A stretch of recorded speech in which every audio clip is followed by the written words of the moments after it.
오늘 하나님의 말씀은 사사기 7장 9절로 15절입니다.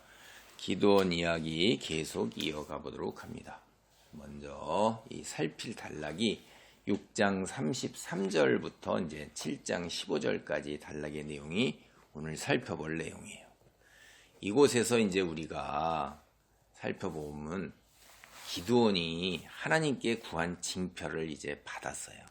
그런데도 확신이 서지 않아 가지고선 신앙적 갈등을 겪고 있는 상황, 그 이야기가 그대로 다 드러나 있습니다.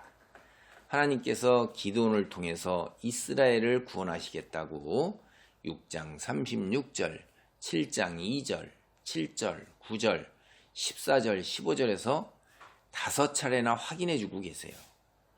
근데 여기에 동시에 이제 기드온이 가지고 있는 불안과 두려움, 이것도 7장 3절과 10절에서 2차례나 나오고 있어요.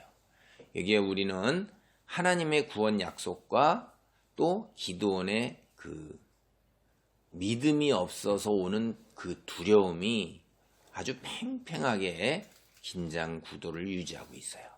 먼저 6장 33절로 35절의 내용을 살펴봅니다.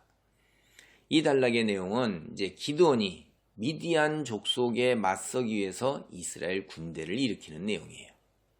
기드온이 아버지 집안에서 우상을 다 없애버렸어요. 그리고 집안을 정결하게 했습니다.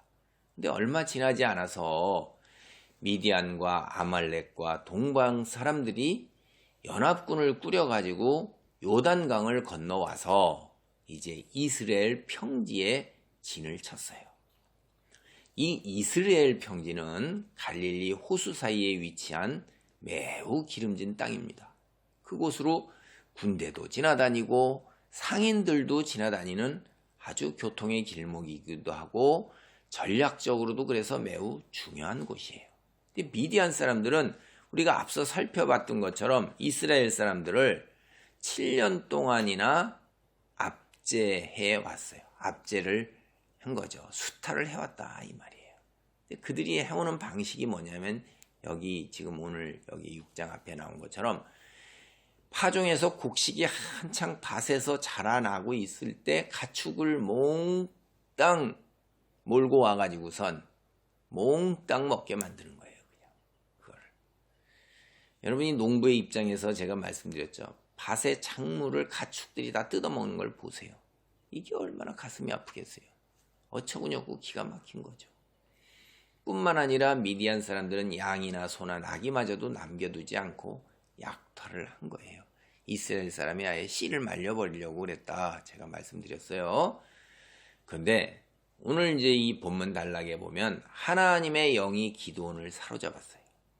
여기서 이제 사로잡다라고 그렇게 나온 그 말의 원래 뜻은 옷을 입히다 이런 뜻이에요.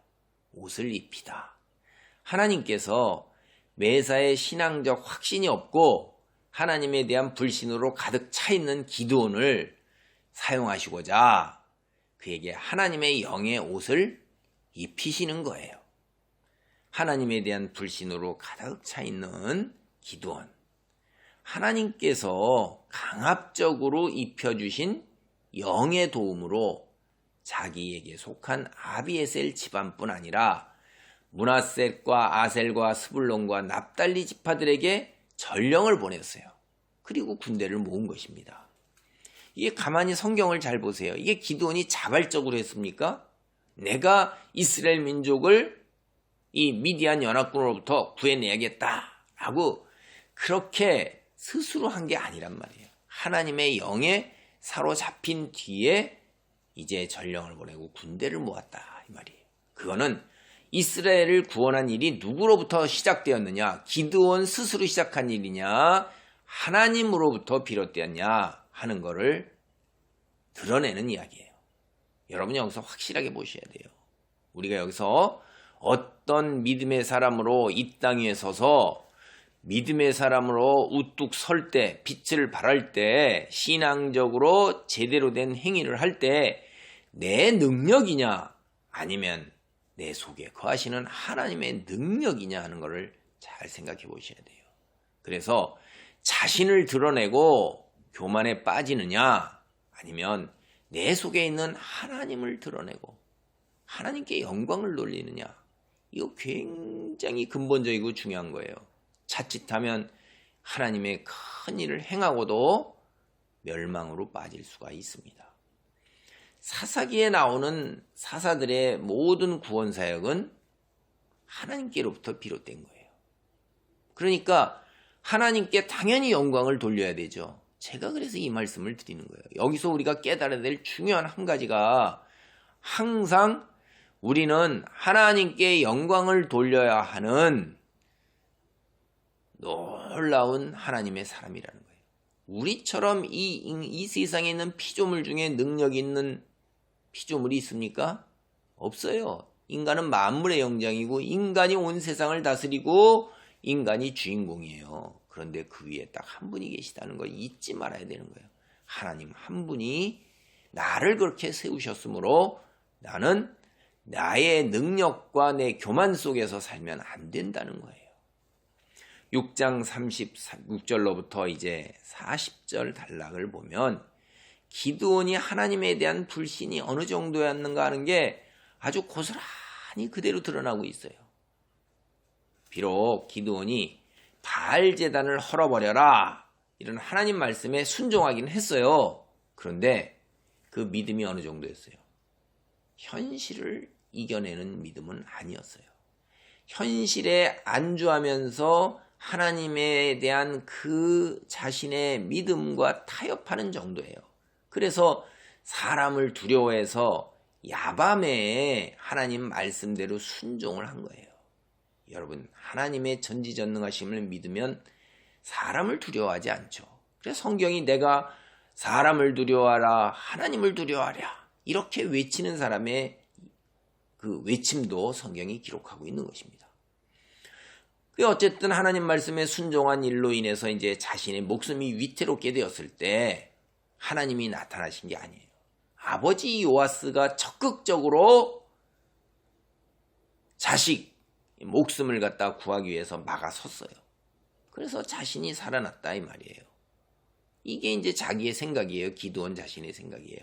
현실적으로 그러죠. 현실에서 벌어지는 일의 배후에 있는 하나님이 드러나질 않잖아요. 사람을 통해서 역사하시니까 기드온은 당연히 아버지 덕분에 살아났다고 생각한 거예요. 그래서 기드온은 이미 앞서서 하나님이 재물을 받으시고 나타나셨음에도 불구하고 기적을 보여주셨음에도 불구하고 자신이 승리할 것이라는 하나님의 약속을 다시 확인하기를 원한 거예요. 그래서 6장 17절로 24절을 보면 그는 하나님께 또 다른 이적을 요구하는 거예요. 하나님께서 자신에게 임재하셔서 재물을 불러 태우신 놀라운 기적을 보았음에도 불구하고 다시 징표를 요구하는 거예요. 그걸 보고 하나님의 부르심, 소명을 자신이 깨달았지만 징표를 또다시 요구하는 거예요. 그런데 하나가 아니에요. 두 가지 징표를 요구하고 있는 것입니다. 현실적으로 기드온이 상대해야 할 적군의 규모는 엄청난 것이에요. 눈으로 볼 때 이게 바닷가에 모래 같고 메뚜기 떼 같다고 성경이 그렇게 표현하고 있어요. 여러분 이거 기가 질리는 겁니다. 현실에서. 우린 눈에 보이는 걸 믿고 눈에 보이는 걸 의지하고 살아가는 경향이니까 아무리 믿음의 사람이라 할지라도 현실에 처한 상황의 압박을 극복한다? 이거는 그렇게 말처럼 쉬운 건 아닙니다. 오랜 연륜 속에서 하나님을 깊이 체험한 사람, 그래서 이제 세상의 것들을 다 내려놓고 하늘나라에 갈 날을 기다리는 사람, 그런 정도의 사람들이, 그런 믿음을 지닌 사람들이 눈에 보이는 현실, 지금 처한 상황의 압박을 이겨낼 수 있을 정도예요. 소수라 이 말이에요. 제 말의 요점은 대부분의 사람들은 현실에 처한 상황의 압박을 이겨내기가 어렵다는 거예요. 그러니까 기드온을 탓할 일이 아니라는 얘기가 제 말의 여기에 요점인 것입니다. 기드온이 그렇게 미련하고 무식하고 믿음이 부족하다, 형편없다 이렇게 얘기하는 것은 말이 아니다. 자신을 생각지 못하는 어리석은 자의 또 다른 이야기에 지나지 않는다라고 하는 것이 제가 드리는 말씀이에요. 기드온은 오늘날 우리와 같은 사람이에요.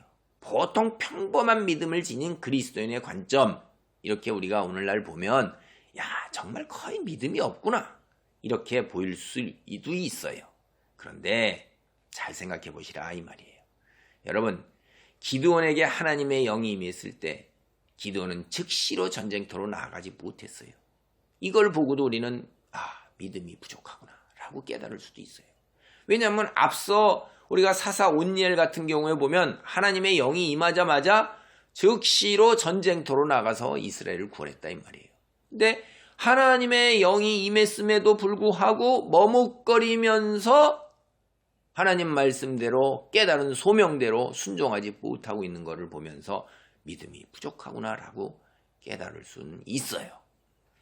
자, 거기에다 더 기가 막힌 일이 이제 6장 36절, 37절 같은데 이제 우리가 읽어보면서 더 기가 막히구나라고 오늘날의 그리스도인은 깨달을 수 있다 이 말이에요. 증표를 구하면서 뭐라고 그러냐면 이미 당신이 말씀하신 대로 이렇게 말을 덧붙이고 있어요. 이미 당신이 말씀하신 대로, 이 말은 기드온이 이미 선포된 하나님의 말씀이 무엇인지 정확하게 알고 있다는 증거예요. 그러니까 이렇게 얘기를 하지요. 기드온은 그럼에도 불구하고 왜 하나님께 증표를 구했냐? 하나님의 뜻을 더욱 분명하게 알고자 했느냐? 그게 아니라는 거예요. 하나님에 대한 불신이라는 거예요. 하나님께서 혹시나 자신이 승리할 것이다 이렇게 약속을 하셨지만 그게 확신이 서지가 않는 거예요. 불안하고 두려운 거예요. 그 확신을 어떻게 무엇으로 내가 믿을 수 있는가 이러는 거예요. 그래서 또다시 증표를 요구하는 거예요. 여러분, 기가 막힌 거죠. 사실은 우리가 다 보면 기드온은 하나님께서 직접 만나 주셨어요.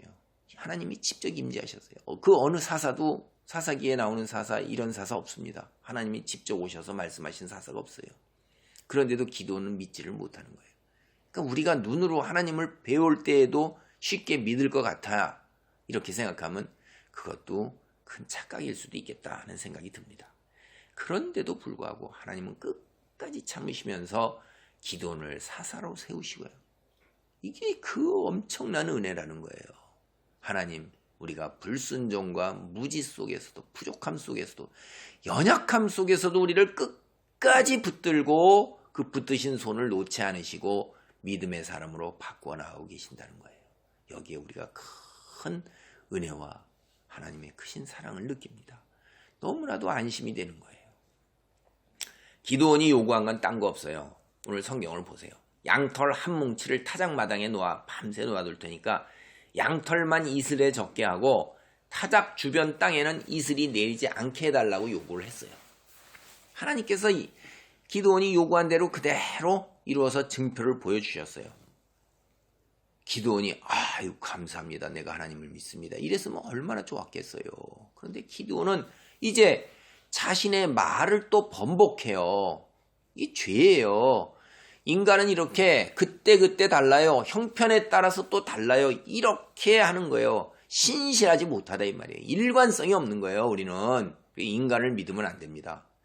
자신도 믿어서는 안 돼요. 제가 이 말의 요점은 늘 자신을 경계하고 신실하기에 힘쓰라 하는 것에서 드리는 말씀이지 인간 자체를 갖다 부정하는 게 아니라는 걸 잘 보셔야 돼요. 그래서 우리가 여기에 이제 6장 37절을 보면 자신이 요구한 증표대로 하나님께서 행하셨어요. 그리고 하나님께서 자신의 손을 통해서 이스라엘을 구원한 것으로 알겠다. 그렇게만 해주시면 이렇게 해놓고 그 말을 번복하는 게 이게 죄악이라는 거예요. 그리고 또 다른 증표를 요구하는 거예요. 왜 그런지 아세요? 인간은요, 이 세상에서 어떤 증표를 요구해서 그대로 이루어지면 그게 이거 우연이 아니냐 이런 생각을 하는 의심이 들어요. 이게 일반적이에요. 근데 우리가 사는 세상에서도 증표를 요구해서 그대로 들어주는데 또 다른 증표를 요구한다. 이러면 그게 정당하냐? 이거 한번 생각해 보세요. 우리는 그런 사람과는 거래를 할 수가 없다고 그래요. 우리는 그런 사람과 말을 나누며 함께 한 자리에서 살아가는 것을 거부합니다. 믿을 수 없기 때문에 그런 거예요. 한 입 가지고 두 말을 하고 있기 때문에 그런 사람하고는 우리는 더불어 살 수 없다. 가까이 하려고 들질 않습니다. 한 입으로 두 말 하는 사람을 어떻게 믿습니까? 기드온이 요구한 두 번째 징표는 이번엔 정반대예요. 양털만 마르고 주변 땅은 이슬에 적게 해달라는 거예요. 여기에서 기드온이 우리가 하나님에 대한 불신, 이게 확실히 있다는 걸 아는 거예요. 그렇죠? 우리도 알죠. 이렇게 했는데 이거 이루어지면 이번에는 그 반대로 저렇게 해봐라. 이렇게 해서 그 확실함을 확인하고자 하는 거잖아요. 우리가 그렇다는 거예요, 인간이. 기드온이 특별히 부족한 사람이 아니라 기드온은 우리의 그 부족한 모습을 그대로 보여주고 있는 거고 우리는 그거를 비디오처럼 보고 있는 겁니다. 그 모습이 내 모습이라는 걸 객관화시켜서 보고 있다는 걸 깨닫는 사람이 복 있는 사람인 것이에요. 자, 기도한 대로 응답받더라도 아마 우연일 거야. 아니야. 하나님께서 하시지 않아도 이루어졌을 거야.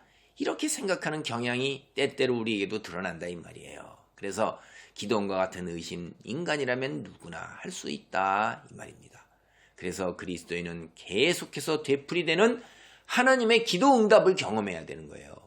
이렇게 기도원처럼 불신 속에서 이렇게 가는 게 아니라 기도 드리는 그 기도 응답이 반복된 경험 속에서 하나님의 손길을 반복해서 경험할 때 하나님에 대한 확신이 조금씩 더 깊어지면서 의심과 불신과 두려움이 사라지는 겁니다. 그래서 신앙의 연륜이 필요하다는 거예요. 이런 관점에서 본다면 기도원의 요구가 일반적인 사람의 행태다라고 우리는 볼 수 있는 거예요. 특별히 기도원이 못나고 별날 정도로 믿음이 없는 불신에 가득 찬 사람이다. 이렇게 생각하지 마시라는 거예요. 기도원의 모습, 우리 모두가 지닌 인간적인 모습의 한 단면이다. 이렇게 바라보아야 하시는 겁니다. 여기서 우리는 왜 기도원이 두 차례나 하나님께, 이게 상당히 무례한 거거든요. 인간 사이에서도 이렇게 하면 굉장히 무례하잖아요. 이런 정도의 요구를 했을까? 이거 한번 생각해 봐야 돼요. 기본적으로는 하나님 말씀에 대한 무지예요. 이게. 여러분, 이 단락의 성경의 원문을 보면 기도원이 하나님을 부를 때 이스라엘의 하나님 여호와가 아니에요. 그냥 우리로 얘기하면 신, 일반적인 신을 부르는 그런 호칭을 사용하고 있는 거예요. 영어에서도 유일하신 이스라엘의 하나님 여호와, 창조주 하나님 여호와는 God 이렇게 할 때 앞에 나오는 G를 대문자로 씁니다. 근데 그거를 소문자 God 이렇게 쓰면 그냥 신이에요. 바로 소문자 GOD로 기도원이 하나님을 부르고 있는 거예요. 그리고 또 하나, 양털을 사용해서 신을 시험하잖아요. 신이 정말로 내게 이렇게 동행하시고 임재하시고 하시는가 하는 걸 가지고 이렇게 신을 시험하는 거 있잖아요. 고대 근동에서 가나안 우상들을 섬겼던 그 가나안 사람들, 그런 민족들이 자기가 섬기는 신의 뜻이 정말 이게 맞는가 확인할 때 징표를 요구했었어요. 그렇게. 그런 거예요, 이게. 그러니까 기도는 당대 세상 속에서 젖어 살던 풍조를 그대로 따라서 그대로 행한 것뿐이고 이스라엘의 여호와 하나님을 그냥 당대의 모든 세상 사람들이 섬기던 신으로 생각했던 거예요. 잘 믿어지지가 않죠. 근데 여러분 잘 생각해 보세요. 기드온은 이스라엘이 섬기는 여호와 하나님에 대한 올바른 이해와 지식을 지닐 가정 환경에서 자라지 못했어요. 그게 아버지 요아스가 집안에 바알 제단을 쌓고 아세라 상을 섬겼고 자기네 그 성읍 전체에서 그렇게 이끌어가고 있는데 지도자로 세상에 거기서 그렇게 해놓고 아들한테는 이스라엘의 여호와 하나님을 가르쳤겠어요? 아버지가 이스라엘 여호와 하나님에 대한 올바른 이해와 지식을 지니지 못한 거예요. 그러니까 가나안 이방신을 집에서 섬기고 그 세상 풍조 속에서 그런 정도 수준밖에 안 되게 된 겁니다. 아버지 따라서 그렇게 된 거예요. 집안이 하나님에 대해서 알 수 없는 정도의 수준밖에 안 되고 문화적 배경이 다 그런데 어떻게 기드온이 탁월하게 스스로 그렇게 되겠어요? 그럼에도 불구하고 하나님께서 그런 기드온을 사사로 세워서 이스라엘을 구원하시고자 하는 거예요. 하나님께서 대단하신 거죠. 그래서 하나님이 이럼에도 불구하고 하나님께서는 어떻게 해요? 기드온을 그대로 사사로 세우셔요. 기드온에게 내가 이스라엘의 하나님이라는 걸 깨우치고자 시간을 허비하지 않으셔요. 기드온을 바로 세우는 일보다도 이스라엘을 구원한 일을 더 앞세우신 것입니다. 이게 하나님의 은혜예요. 7장 1절로 8절의 단락을 보겠습니다. 여기에서 이제 우리가 유명한 이야기들을 다 알 수 있죠. 기드온의 300용사 이야기가 이제 여기 단락에서 나오고 있어요. 여러분, 이 300이라는 숫자, 여러분 이거 한번 잘 생각을 해보셔야 돼요. 어떻게 300이라는 숫자가 되었을까? 이스라엘이 미디안 사람을 중심으로 한 적군과 이제 전쟁 치를 준비를 마치는 이야기가 나와요, 여기서.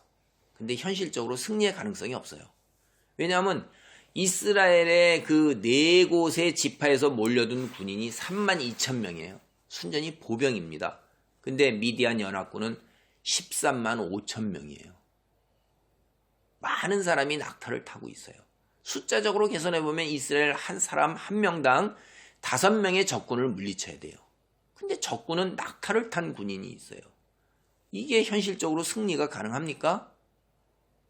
이거는 어려운 거예요. 여기에 이제 믿음이 있어야 되는 거예요. 여러분, 믿음이라는 게 뭡니까? 애당초 눈에 보이는 것을 믿고 따르고 의지하면 그건 믿음이 아니죠. 그건 우리 머릿속의 계산인 거예요. 믿음이라는 것 자체가 애당초 보이지 않는 것에 대한 증거가 믿음인 거예요. 눈에 보이는 것만을 믿고 의지하고자 한다? 그럼 믿음 전혀 필요 없어요. 그저 머리와 경험으로 이해하고 따져보고 따르면 되는 거예요. 주판알 굴리면 된다 이거예요. 쉽게 얘기해서. 이게 세상 사람들 모두가 의지하는 방법이에요. 그리스도인이 이런 방법을 전혀 의지하지 말라 이런 게 아니에요. 제가 믿음이 뭐냐 하는 거를 말씀드리는 것입니다. 그리스도인도 눈에 보이는 것을 믿고 의지하고 따라야 되는 건 그건 기본인 거예요. 플러스 알파 우리는 뭐예요? 눈에 보이지 않는 것을 더 비중을 두고 믿고 따른다 하는 거죠. 처음부터 믿음이라는 게 눈에 보이지 않더라도 의지하고 따르는 거라 하는 걸 거듭 말씀드리는 거예요. 여러분, 이거 뭐냐면 비슷한 요소가 세상에도 있어요. 세상에서 우리가 신용이라는 거 있죠? 그리고 도전이라는 거 있잖아요. 그런 게 뭐예요? 벤처라는 게. 자기의 믿음, 확신, 생각, 그거를 믿어주는 거잖아요. 그게 그리스도의 믿음과 비슷한 일부의 요소가 있는 게 세상에서도 있더라 하는 겁니다. 이제 기드온에게 다른 길은 없어요. 지금 와서 되돌리기는 너무 멀리 왔습니다. 네 지파를 다 모아놓고 거기서 왔는데 이제 어떡하겠어요? 그냥 한 길밖에 없는 거예요. 하나님께서 약속하신 승리를 믿고 따라가는 것 외에는 이제 달리 방도가 없는 거예요. 되돌이킬 수가 없게 돼버린 겁니다, 이제. 근데 현실적 상황이 너무나도 불안하죠. 기드온의 하나님에 대한 이해 정도가 그 정도밖에 안 되는 건데 증표를 보고 보았어도 불안한 거예요. 이게 인간이에요. 근데 여기서 하나님께서 기드온에게 정말 이해할 수 없는 너무나 터무니없는 요구를 하시는 거예요. 아니, 군사의 수가 지금 너무나 적잖아요. 그런데 오히려 군사의 수가 너무 많다는 거예요. 이게 우리의 관점과 하나님의 관점의 차이예요. 집으로. 영화 이름 같네요. 집으로 되돌려보내라고 말씀하시는 거예요. 기드온과 이스라엘이 진을 친 곳의 그 이름이 하롯 셈곁이에요. 야, 이게 참 기가 막힙니다. 그 이름의 뜻이 떨림 혹은 두려움이에요. 이게 하롯이라는 게. 하나님의 명령에 따라 왔기는 왔지만, 기드온이 그렇게 해서 전령을 보내서 왔기는 왔지만 이웃의 눈 때문에 비겁한 자로 하지 않기 위해서 왔기는 왔지만 심장이 벌렁거리면서 두려워 떠는 거예요. 저 군대를 어떻게 당하는가. 바닷가에 모래 같고 메뚜기 떼가 눈으로 보니까 두려움이 확 사로잡히잖아요. 두려워 떠는 자와 진을 친 곳, 두려워 떠는 자들이 진을 친 곳이 하롯이 같은 거예요. 이름이. 자, 하나님이 이런 자를 받아들이지 않으세요. 이제 내 소견대로 선택하는 자 억지로 붙잡지 않고 내 소견대로 가라 이렇게 하시는 거예요. 그건 일찍부터 하나님이 그렇게 해놓으셨어요. 신명기 우리가 20장 1절 보세요. 내가 나가서 적군과 싸우려 할 때 말과 병거와 백성이 너보다 많음을 볼지라도 그들을 두려워하지 말라. 애굽 땅에서 너를 인도하여 내신 네 하나님 여호와께서 너와 함께 하시느니라. 이렇게 얘기했다 이 말이에요. 그런가 하면 신명기 20장 8절에 이렇게 얘기했어요. 책임자들은 또 백성에게 말하여 이르기를 두려워서 마음이 허약한 자가 있느냐? 그는 집으로 돌아갈지니 그의 형제들의 마음도 그의 마음과 같이 낙심될까 하노라 하고. 그러니까 하나님께서 모세를 통해서 주신 그 율법, 규례 거기를 보면 이게 군대에 관한 규례에 나오는 거예요. 전쟁을 하기 위해 모인 사람 중에서 두려움에 사로잡힌 자 전쟁에 참여시키지 말라는 거예요. 집으로 돌려보내라는 거예요. 하나님이 행하시는 구원사역, 전쟁, 하나님이 행하시는 전쟁 아무나 참여 못해요. 하나님에 대한 확고한 믿음과 순종하는 자만이 참여할 자격이 있는 거예요. 이 전쟁은 이미 승리한 전쟁이에요. 승리의 기쁨과 영광을 아무나 못 누리는 것입니다. 믿음이 있는 자만 누리는 거예요. 32,000명 중에서 두려움에 떠는 자 22,000명 그냥 돌려보냈어요. 말 한마디로 집으로 돌아가라. 10,000명 남았어요. 그런데 하나님께서 이제 이마저 너무 많다는 거예요. 더 돌려보내라는 거예요. 근데 이제 기드온이 믿음이 사람이 된 거예요. 왜냐하면 하나님 말씀에 순종하잖아요. 2차례 순종하는 거예요. 이제 물가로 데려갔어요. 그래서 물가에 가서 물을 먹게 하면 집으로 더 돌려보낼 자, 남을 자 구분해 주시겠다고 하셨어요. 물가로 데려가서 그들에게 물을 먹게 하자. 손으로 움켜 먹은 자가 있는가 하면 무릎을 꿇고 먹은 자가 있어요. 근데 손으로 움켜 먹은 자 300명만 남기고 무릎을 꿇고 물을 먹은 자는 돌려보냈습니다. 이제 1에서 300이 나오는 거예요. 300이. 영화 300이라는 것도 성경에 나오는 300을 갖다가 흉내내서 이렇게 하는 겁니다. 여기서 우리가 이제 한번 생각해 볼 게 있어요. 하나님의 기적이 일어나는 시점을 생각해 보시자는 거예요. 우리가 기도를 그렇게 하나님께 할 때 기도가 언제 응답받는가 하는 그 시점을 한번 생각해 보자는 거예요. 모두가 다 그런 건 아니지만 하나님께서 300명을 제외한 이스라엘 백성을 모두 돌려보낸 이유, 그게 7장 2절 후반절에 이렇게 말씀하고 계세요. 이스라엘이 나를 거슬러 스스로 자랑이를 내 손이 나를 구원했다. 이렇게 할까 함이라 말씀하시는 거예요. 32,000명 대 135,000명 싸움 승산이 없어요. 그런데도 혹시나 있을 수 있다고 생각할 수 있어요. 왜냐하면 하나님께서 역사에서 분명히 이기거든요. 그럴 때 32,000명이 뭐라고 그랬어요? 내가 용감해서 그런 거야. 역시 나는 능력 있어. 이렇게 교만과 자만에 빠진다 이 말이에요. 그런데 다 돌려보내고 300명 대 13만 5천 명 이거 승리할 수 있습니까? 이 300명은 그렇게 생각하지 않아요. 그래서 하나님께서 나중에 뒤에 가면 이들에게 칼을 들게 하지 않으세요. 이거는 확실하게 하나님이 하신 일이다, 기적이다라는 것을 누구나 다, 나도 인정하고 너도 인정하고 우리 모두가 인정하고 저 바깥에 있는 사람들이 인정하도록 만드시는 게 하나님이세요. 하나님께서는 현실에서 우리가 혹시나 하는 의심할 만한 정황이 모두 제거된 뒤에 우리는 두 손 두 발 다 들고 하나님께 항복하고 하나님이여 당신이 행하셨나이다 라고 고백할 상황, 그때의 기도의 응답으로 기적을 베푸신다 이거예요. 혹시나 하는 상황이 조금이라도 남아있으면 기도가 응답된 이후에, 기적이 이루어진 이후에, 하나님의 임재 이후에 그 틈으로 의심이 타고들어서 우리가 넘어질 수 있어요. 하나님은 그것을 아예 미연에 방지하시고자 조금의 틈도 허락하지 않으시는 거예요. 이 부분이 이제 우리가 굉장히 현실적으로 힘든 것입니다. 절벽 끝까지 내몰려야 되는 이때 그 기간 동안에 겪는 고통과 시련, 그 처절한 어려움은 정말로 힘든 거예요. 참고 인내하는 믿음, 이게 누가 좋아하겠어요. 인간은 고통을 싫어하지요. 근데 그게 우리에게 필요한 거예요. 우리가 의심의 틈으로 실패하지 않도록 하는 그 대가가 있어야 되고, 연단으로 정결하게 되는 그 기간이 있어야 되는 거예요. 참으로 현실에서는 대단히 고단하고 힘든 믿음의 인내가 요구되는 거예요.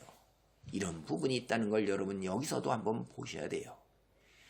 그리고 이단락에서 때로 어떤 목사님께서는 하나님께서 민첩하고 조심스럽고 그리고 품위 있게 물을 마시는 자를 선별해서 사용하셨다. 그러니까 우리도 이래야 된다. 이렇게 설교하는 경우가 종종 있어요. 그런데 사실은 성경의 이런 해석과 적용은 본문이 뜻하는 바하고 거리가 먼 겁니다. 이 본문을 여러분 잘 살펴보세요. 진짜 그러시고자 하나님이 그렇게 하는 건가? 아니에요. 제가 드린 말씀의 관점에서 하나님은 군인의 숫자를 줄이는 거예요. 이게 그 숫자를 줄일 때 하나님이 역사하셔서 그렇게 줄여나가셨다. 이걸 얘기하는 거예요. 이 어떤 자세에 초점을 맞춰서 우리에게 메시지를 주고 있는 건 아니라는 거예요. 결국 기드온은 이제 1%의 사람을 데리고 전쟁을 하게 돼 있는 거예요. 기가 막힌 겁니다. 1%. 자칫 생각하면 하나님 어중이 떠중이 죄송합니다. 다 몰려와 있지만 그 중에 하나님의 참 말씀을 듣고 이해하고 깨닫고 하나님 말씀 안에 머무는 사람은 1%밖에 되지 않는가? 이런 생각이 들기도 하네요. 이제 이스라엘 군인 남은 300명은 한 사람당 450명의 적을 감당해야 되는 것입니다. 일당 100이 아니라 일당 450이에요. 하나님의 기적이 아니고는 일어날 수 없는 일이에요. 이제 기드온의 불안과 두려움은 여기에 완전히 절정에 달하는 거예요. 이게 거의 대부분의 사람들 현실에서 보이는 저는 일반적 반응이라고 봐요. 일당 450 뒤집어지는 거죠. 기드온만이 뒤집어진 게 아니에요. 그런데 하나님의 은혜가 너무나도 큰 거예요.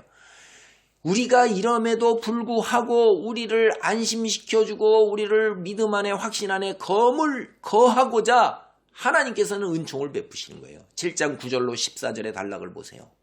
불안과 의심에 가득 찬 기드온을 설득하고자 그에게 확신을 주시고자 하는 하나님의 놀라운 은혜를 볼 수가 있어요.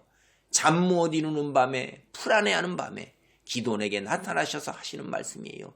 그것도 기드온에게 부하와 함께 적진을 정탐하라. 기드온은 혼자 갈 수도 있어요. 본문을 한번 보실래요? 7장 9절로 11절입니다. 그 밤에 여호와께서 기드온에게 이르시되 일어나 진영으로 내려가라. 내가 그것을 내 손에 넘겨주었느니라. 만일 네가 내려가기를 두려워하거든 네 부하와 함께 그 진영으로 내려가서 그들이 하는 말을 들으라. 그 후에 네 손이 강하여져서 그 진영으로 내려가리라 하시니 기드온이 이에 그의 부하와 함께 군대가 있는 진영 근처로 내려간즉 하나님에 대한 불신이 너무 커서 혼자 가지 못하고 하나님께서 제시한 조건대로 불화를 데리고 적진으로 내려갔어요. 두려움에 휩싸여서 적진에 들어가지도 못했어요. 그리고 그 근처 적진은 훨씬 떨어진 바깥에 있는 거예요. 여 말을 원래 그 원문이 뜻하는 말은 전초지의 부대에서 앞으로 쭉 나온 전초지에서 경계하는 아웃포스트, 영어로 아웃포스트를 얘기하는 거예요. 근데 기드온은 여기서 자기가 꿈에도 꾸지도 못하고 생각조차도 못했던 말을 듣습니다. 그게 7장 13절로 14절 말씀이에요. 기드온이 그곳에 이른즉 어떤 사람이 그의 친구에게 꿈을 말하여 이르기를 보라, 내가 한 꿈을 꾸었는데 꿈에 보리떡 한 덩어리가 미디안 진영으로 굴러들어와 한 장막에 이르러 그것을 쳐서 무너뜨려 위쪽을 엎으니 그 장막이 쓰러지더라. 그의 친구가 대답하여 이르되 그거 다른 게 아니야. 이스라엘 사람 요아스의 아들 기드온의 칼이다.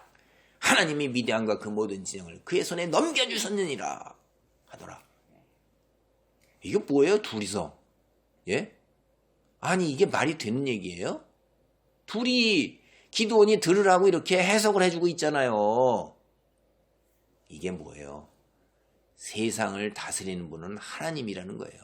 그래서 하나님께서 비디오하고 영화가 발달되지 않았으니까 실물로 연극이 아니라 아예 실제 상황으로 기드온에게 보여주는 거예요.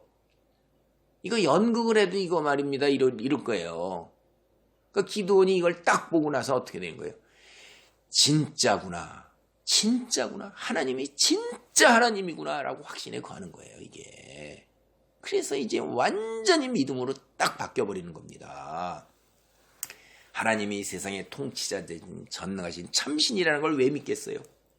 아니, 꿈을 꾸도록 하시고 또 다른 사람 옆에 있는 또 다른 사람을 시켜서 그 꿈을 해먹하도록 하셨어요. 그게 신만이 하실 수 있는 일이죠. 아무리 기도원이 불신에 차더라도 이건 이제 아시는 거예요. 다 하나님께서 만들어 놓으셨잖아요. 응? 자기까지 내려가게 만드셔서 그 만들어간 한 순간에 이러한 놀라운 일들이 벌어지는 거 아닙니까? 이제 기도는 하나님의 사람으로 믿음의 사람으로 변한 거예요. 그의 고백이 7장 15절이에요. 기드온이 그 꿈과 해몽하는 말을 듣고 경배하며 이스라엘 진영으로 돌아와 이르되 일어나라! 여호와께서 미디안과 그 모든 진영을 너희 손에 넘겨주셨느니라! 이렇게 한 거예요. 그 말 딱 듣자마자 할렐루야 하나님 감사합니다 이렇게 하는 거예요. 하나님만이 참신이시고 제 죄를 용서하소서. 제 불신과 제 의심이 아버지 너무나도 부끄럽습니다. 믿습니다. 아멘. 돌아와서는 이제 야 너희들 다 나를 따르라. 하나님이 하셨다. 이제 우리는 그냥 가기만 하면 된다. 이런 거예요. 이렇게까지 하나님이 오랜 시간을 두고 사람을 바꾸시는 것입니다. 우리가 바로 그런 하나님의 은혜를 입은 사람이라는 걸 생각하세요. 우리가 기드온보다 더 잘난 것이 없어요. 기드온보다 더 똑똑한 것도 없어요. 그러나 하나님께서는 이렇게 오래 기다리시면서 바꾸시는 걸 왜 우리에게 보여주시겠어요? 우리에게도 그렇게 하신다는 거예요. 여러분이 어떠한 사람이고 어떠한 형편에 있든지 간에 하나님을 믿기로 선택을 하면 하나님께서는 반드시 우리를 기드온과 같이 바꿔놓으시고 기드온에게 내린 축복이 우리의 축복이 되는 것입니다. 하나님이 기드온에게 두 차례나 하신 말씀 6장 16절과 36절 이거를 참 기가 막힌 거죠. 하나님의 말씀을 믿지 못했어요. 그런데 미디안 사람이 꿈이 해석한 말 그거를 듣고 이제 기드온은 하나님의 말씀이 정말이라고 생각한 거예요. 하나님 말씀을 세상 사람의 입에서 말해서 확인하고 믿는다 이 말이에요. 이게 얼마나 어처구니 없어요. 제발 좀 성경을 읽고 듣고 설교를 듣고 믿음 안에 거하세요. 그걸 가지고서 세상에서 또 확인해서 그때서야 믿음이 온다. 이거 참 안타까운 일입니다. 지금까지 이야기를 통해서 우리는 하나님의 자비와 은혜와 오래 참으심을 보았습니다. 오늘 말씀을 정리합니다. 기도는 전혀 사사가 될 자격이 있는 게 아니에요.